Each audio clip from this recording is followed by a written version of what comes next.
following is a Comfortably Zoned Radio Network production.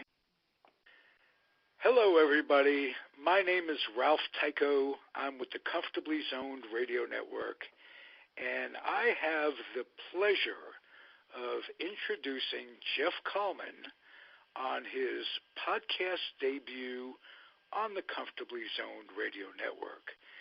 The name of the show is Throneberry Fields Forever, and here's the man himself, Jeff Kallman.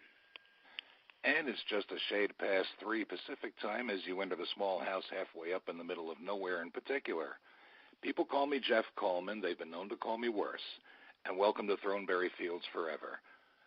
Just as aboard my blog of the same name, this is a calm review of just about anything baseball, including literature, which is much on my mind this week, considering this is the anniversary season of 2 seasons that produced 2 groundbreaking books from right inside the game. And if I remember correctly, the immediate reception to those 2 books in their time included those who thought the proper thing to do with the broken ground was to bury the authors. All right, George Fenneman, how was that for an introduction? Not too bad, Groucho, and I did promise to be your George Fenneman, which means that our average age listener is probably deceased, but there was a wonderful show in the mid-'50s on television called Groucho what was it? You Bet Your Life with Groucho You Bet Your Life. And George Fenneman, who attended a high school in Oakland, California, right across the moat from Alameda, California, where I reside, was the announcer, and he kind of prodded Groucho into his thing. And although you know Groucho Marx was no Jeff Kallman. I'm going to try to do this. Oh, thank you very much, but actually, I have to say that nobody could prod Groucho into anything. He didn't have much talent in literary sports, for instance, and he didn't have the velvet tones of a radio man. Give me some background on your radio experience. Give me and the audience. Well, I did radio news in upstate New York and in Northern California for the better part of about 5 years in the 1990s.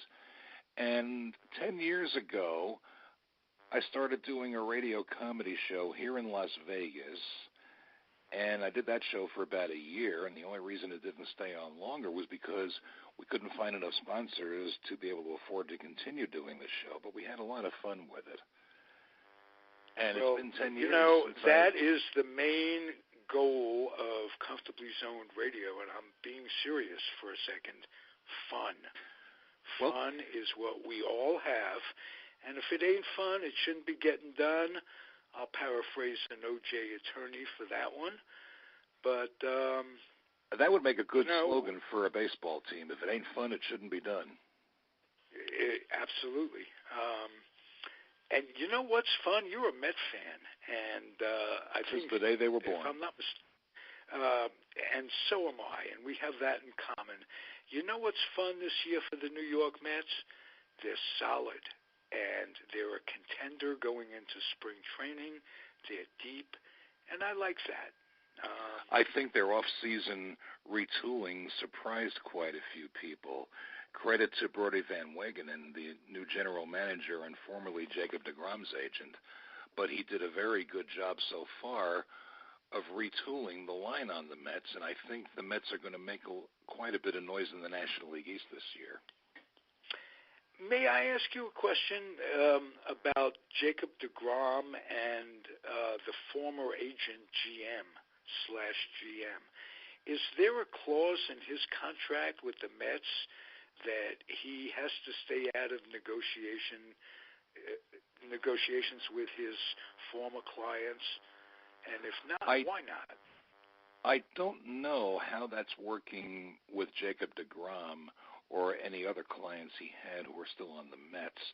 I would assume that he would be talking with their agents more than with the players directly, but I don't know for sure.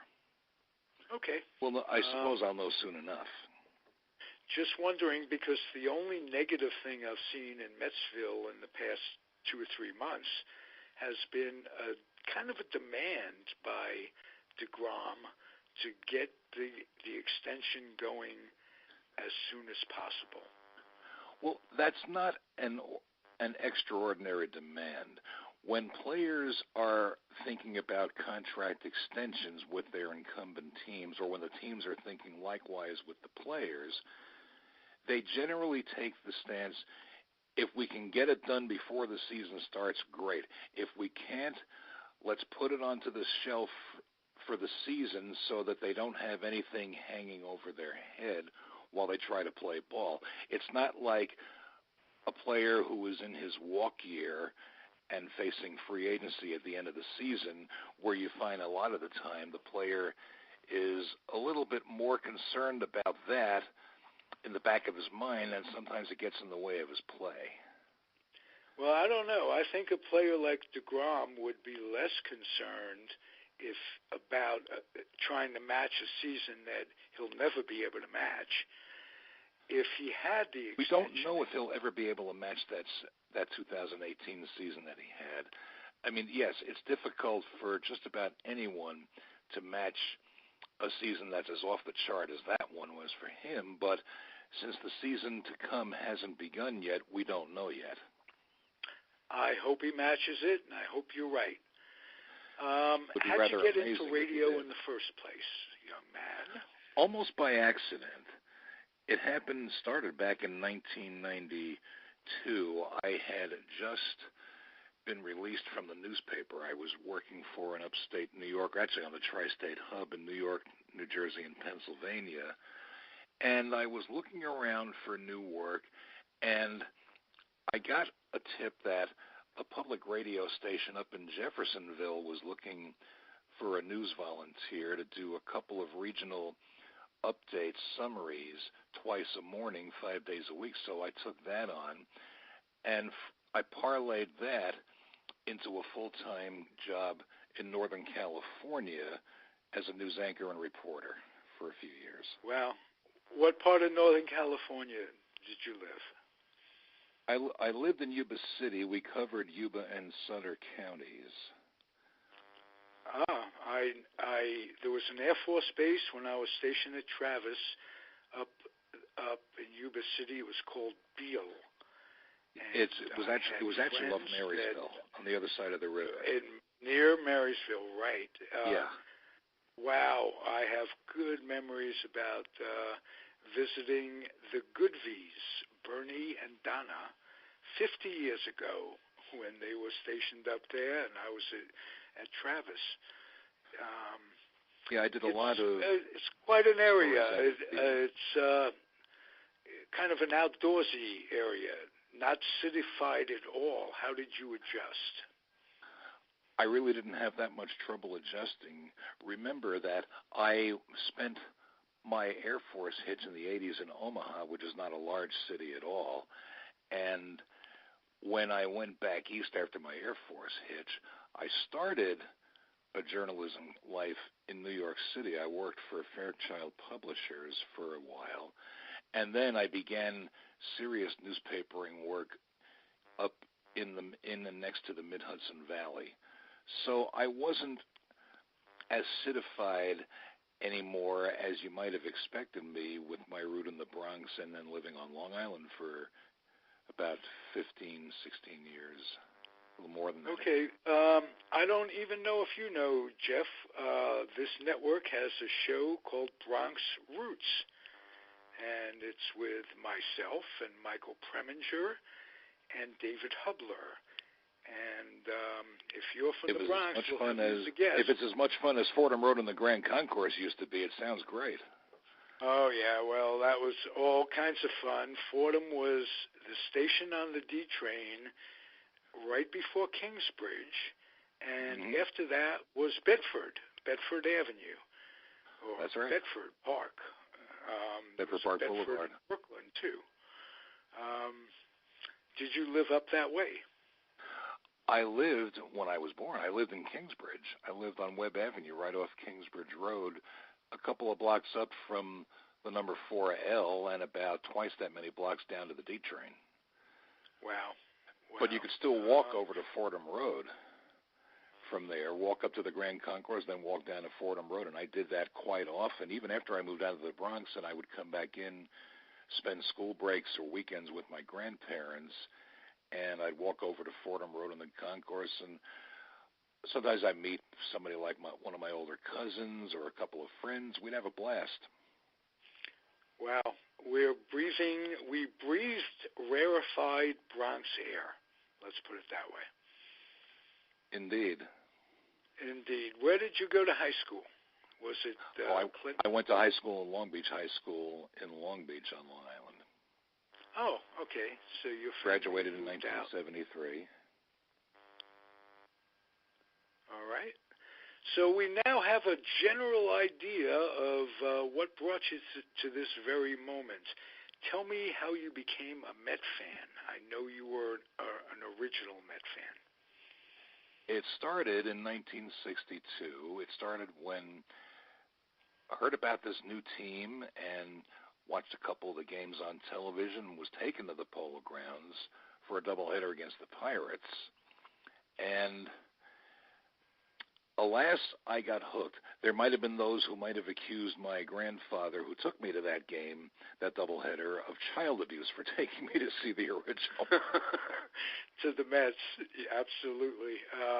They were horrible in those days, but they were legendary, lovable. Right. Other teams we know have sucked. The 1962 Mets sucked with style. Yes. They sucked in a way that's never been sucked before. And has never been sucked since. They were Casey's boys, and I'm going to ask you, he's so covered in books, in literature, in lore, and what have you. What if the Mets had hired, say, Alvin Dark to manage them? Or another National League manager, whomever. Do you think it would have been the same if they were losers as they were, and another Absolutely manager? Not. Absolutely not.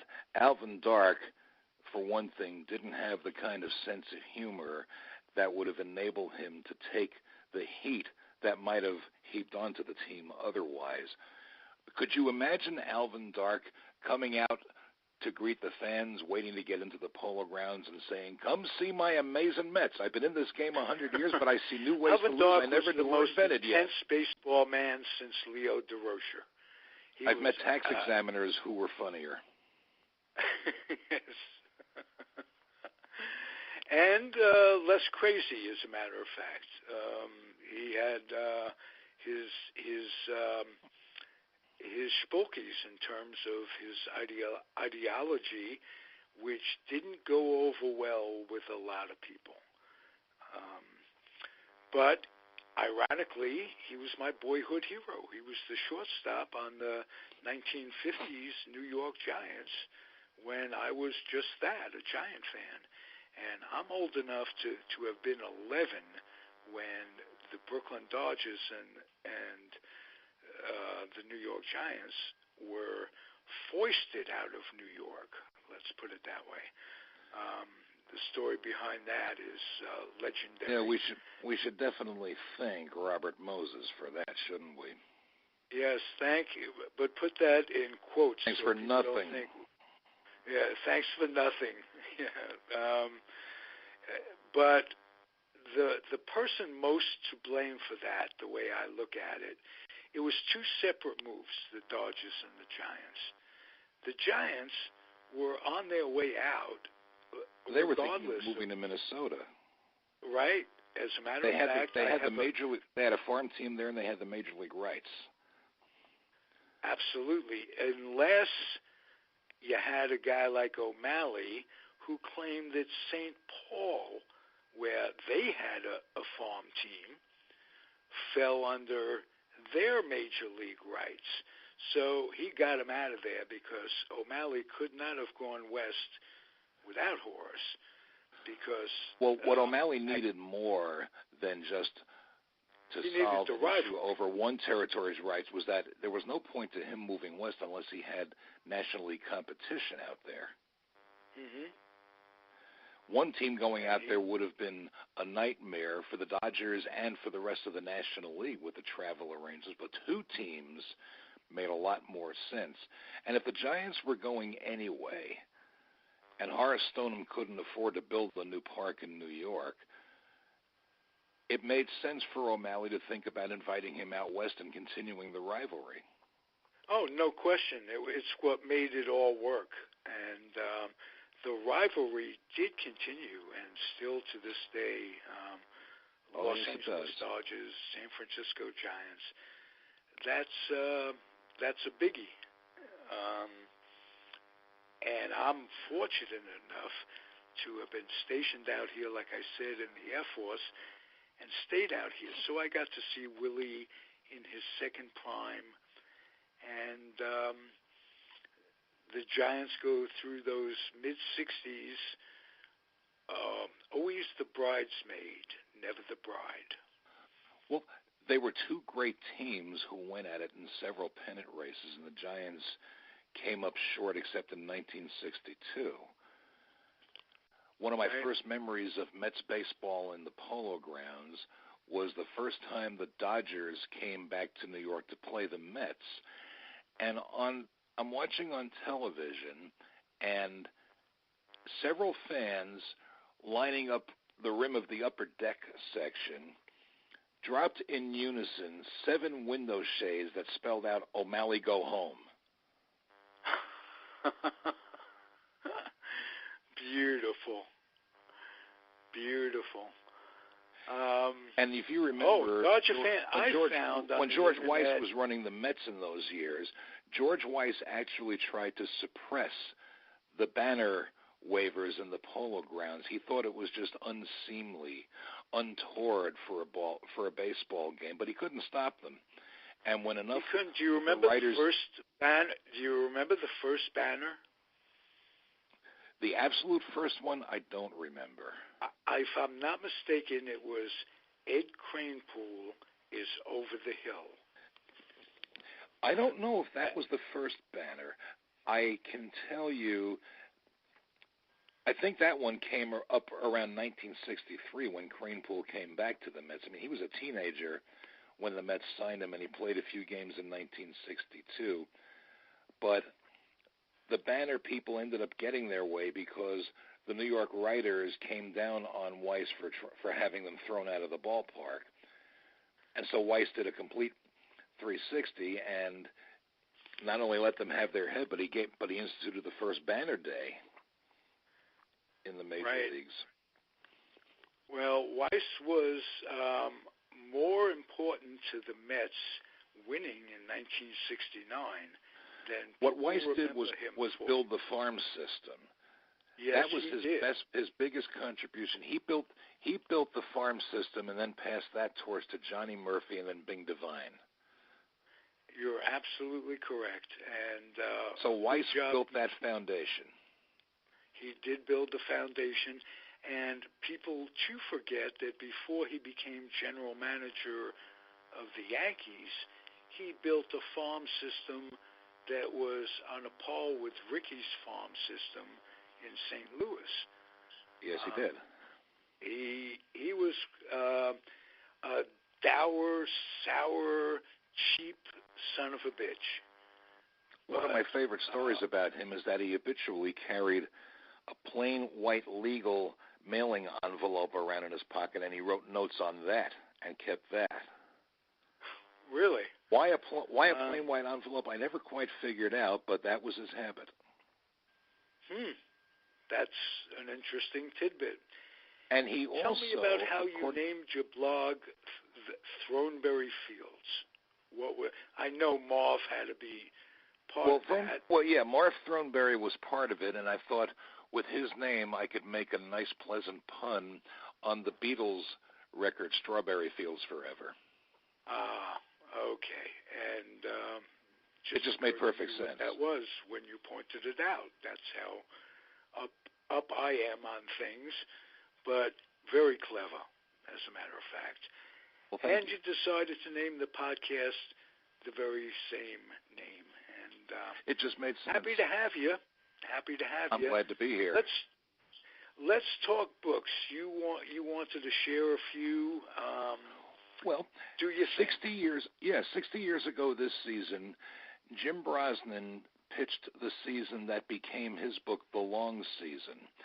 And that book was a jolt because it was the first time that a player had written from the inside about what actually is the day-to-day life of a baseball player during a regular season. He began that season with the Cardinals, and then they traded him to the Reds midway through.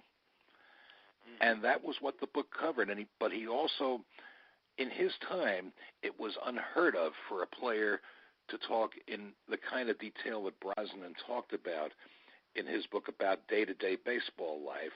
And Brosnan turned out to be tame compared to 10 years later when Jim Bouton becomes a member of the expansion Seattle Pilots and is taking notes and preparing a book about his 1969 season.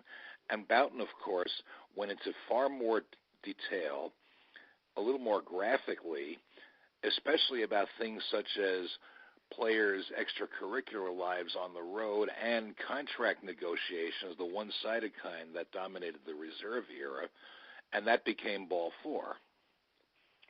Yes, and so let's it's the anniversary season of those two seasons. Of how great Brosnan's works were. He not only wrote that, but he wrote Pennant Race and about the 1961 Reds, and who won it all. And quite unexpectedly, and I'm pretty sure that even Brosnan himself must have thought going in, it'd be good to write about this season too with the Reds, but I don't think even they expected, starting the season, that they would end up winning the pennant. Well, so Pennant Race got to throw it in. In Brosnan's first book, when he writes about being in St. Louis, and he talked about his pitching coach, Marv Grissom, Uncle Marv from the New York Giants, who was their closer in '54, and along with Hoyt Wilhelm, and they had a terrific team. He writes about the class of Marv, and I got to know him later in his life when he was a minor league coach and rover with the A's.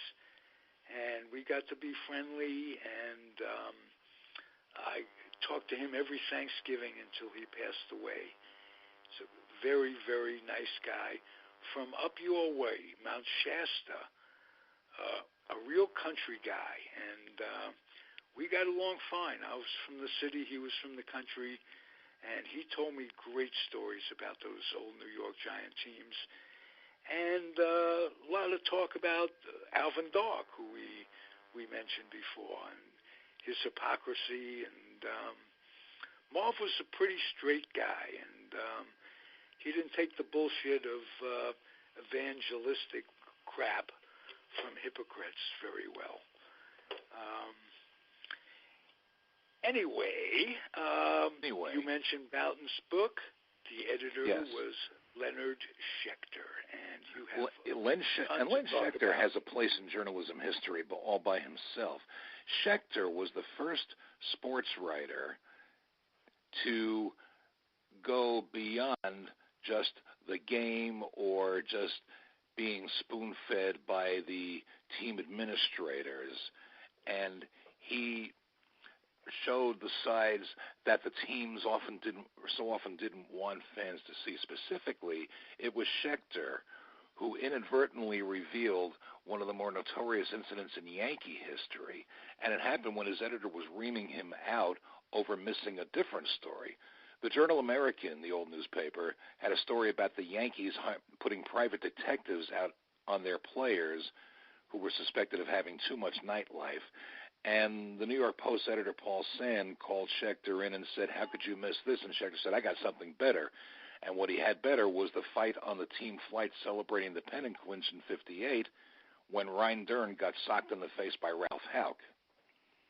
Right. I think Duran tried to put his cigar out or something. No, Duran was. They were all celebrating, and Duran was walking around the plane, putting cigars in between the lips of assorted players. And when he came to Houck, he put a cigar in between Houck's lips, and Houck gave him a hard backhand to his face, and his World Series ring was said to have cut Duran above the eye. Oh. So when Shecter... was, kind of a rough carry. They called him the Major. Yeah, and Shecter was on the flight, and he saw what happened, and then... So when Paul Sand at the Post is calling him out for missing the story about the Yankees' private detectives, Shecter said, I've got something better, and he talked about the Duran-Houck fight, and Sand rounded up a bunch of writers to write the story, and there it was, front page leading to the back page on the New York Post, and it brought about a sea change in sports coverage, little by little by little. And then Shecter eventually became were famous for being innovators along those lines. I think Dick Young was the first reporter to go into the clubhouse after games. Yeah, Young would go into the clubhouse, and other reporters such as Roger Kahn followed suit. Kahn was with the Herald Tribune for a few years. But Shecter broke the previously unwritten code that stuff like a fight on a team flight doesn't get in the papers. And then Shecter, of course, in 1962 was the Post reporter who covered the Mets and helped build the legend of the Mets as tragicomic losers. You know, and the legend of marvelous I Mark interviewed Throneberry. Leonard Shecter, who covered the Mets in the second half of the season. Shecter or Leonard Coppett. Shecter and Coppett traded places in the midseason. Right. Along that way. And they both ended up writing books on the Mets. And they were terrific. We were lucky. We grew up... I wish Schecter's book would come back in print.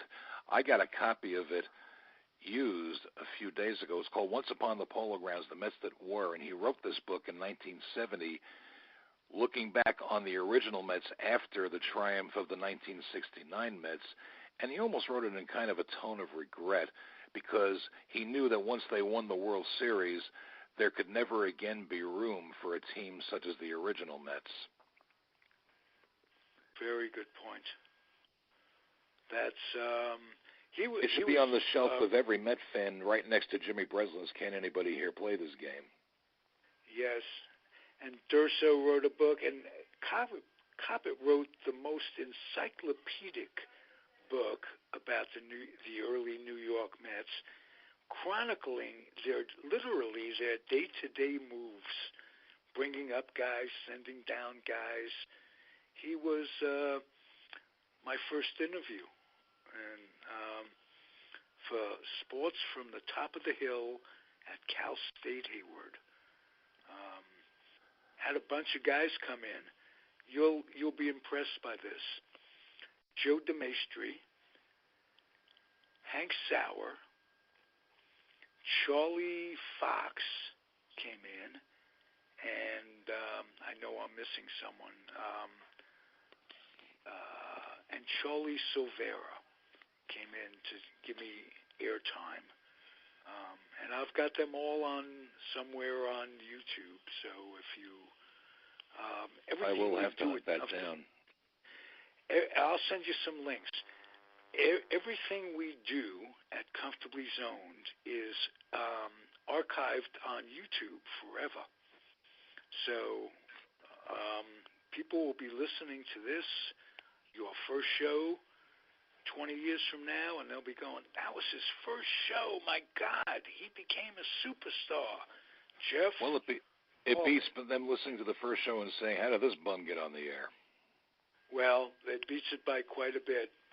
And you know what? It really doesn't matter what they think. Some people are going to like it. Some people aren't. Some people are going to like your style. Some people won't. But and some days it rains. Yes, it says some days it rains. Rains We just had a couple of days of rain in Las Vegas, and believe me, they were very welcome. I didn't know it ever rained in Las Vegas. Oh, you heard that rumor too? Yes. Are you happy? Well, believe it or not, it does rain in Las Vegas every Vegas as a place to live. You've lived all around the country. Is Vegas good for you?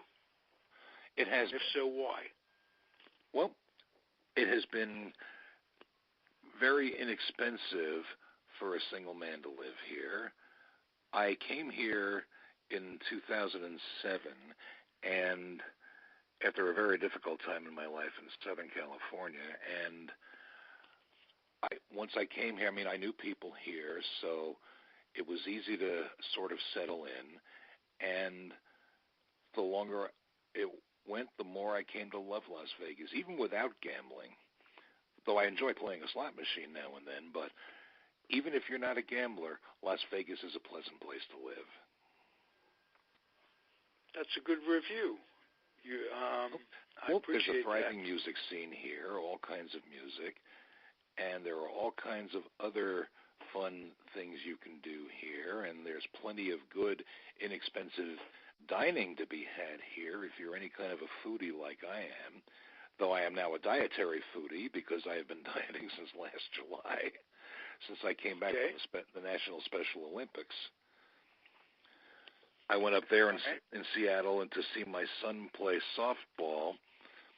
His team represented Southern California, and I got two big pleasures out of that. Number one, my son's team won the silver medal. And number two, in his first at-bat in a National Special Olympics, he hit a two-run homer. Wow. That's nice. What was even nicer was him walking around telling anybody who would listen that he was giving me the credit for it. And all I did was just let him be what he was and see what he had when he showed me that he wanted to play the game when he was younger. I just saw what he had and showed him, told him, I'm not going to change what you do. I'm going to show you, we're just going to have you do it, and we'll find you the right ways to make it work. And that's all I did. That's all I had to do.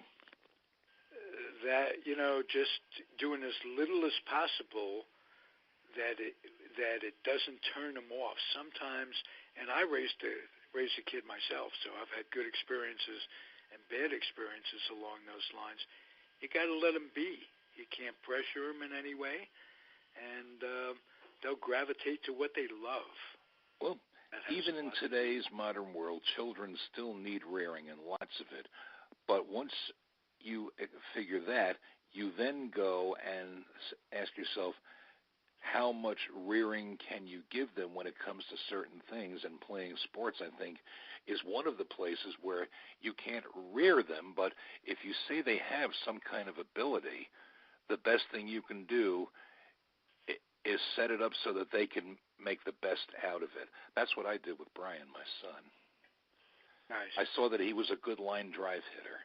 I saw that he had good footwork when he played the infield. Naturally, before I even showed him anything or let him see anything. And all I did was take that and show him that you can make this work for you in a live game, and all you have to do or not do is this and this, but I let him have his head. And he got good. And he got good enough to play in the Challenger Little League baseball for disabled children, and then with the Special Olympics teams. That's beautiful. Jeff, that little tear comes to my eye, let me tell you. Anybody who's been a parent, it sticks with you all your life. And, I wish you could have seen my face when he was playing up in Seattle. I think the only one up there more proud of him than he was me. And the fact that he was proud of himself is nice. So you're not just a stage mother, so to speak. Well, I took a picture of him displaying his silver medal, and that look told me everything. This is something that you'll send me a fax, especially that first home run. You'll send me a picture of that, and I'll put it up on your page on the website. I'd be glad to. Beautiful. Hey, Jeff, this was a wonderful first impression you made on Comfortably Zoned, and everybody who's going to listen. You got a great thing going here. Well, I enjoyed it very much. I'm looking forward to next Saturday. All right. Jeff, assuming it's going to be Saturdays. We can do it same time, same place. And that would work for me. Beautiful. Let's keep it steady. And again, congratulations on this. Congratulations on being a good papa. And thank you for listening, everybody. First edition. This is a thrill for me. I'd like to say the same thank you to everybody. All right. Be well, and talk next week. Adios. Adios.